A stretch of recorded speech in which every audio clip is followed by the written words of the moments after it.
કઈ ઓછી કઈ અડે અડી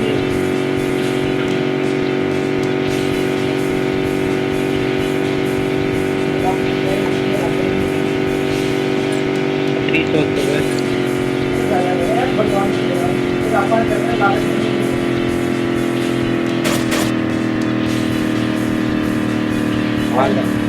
हाँ गमदारी बोली वो देसी और बस को कारवार दिख रहे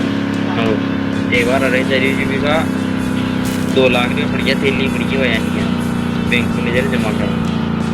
2 लाख की थैली बढ़िया सो हाँ कोई आदमी लती है ये आदमी है वही 500 है ना माल का माल पर जा टेंशन गर्मी ज़्यादा 500 है ब्रेक की कहीं बस ये मुझे लती है कोई उगल के तंग मुझे लती है अड्डी बावड़ी है घुमड़ाओ बने पर आई घुमा देते अड्डी 2 लाख रुपए चाहिए।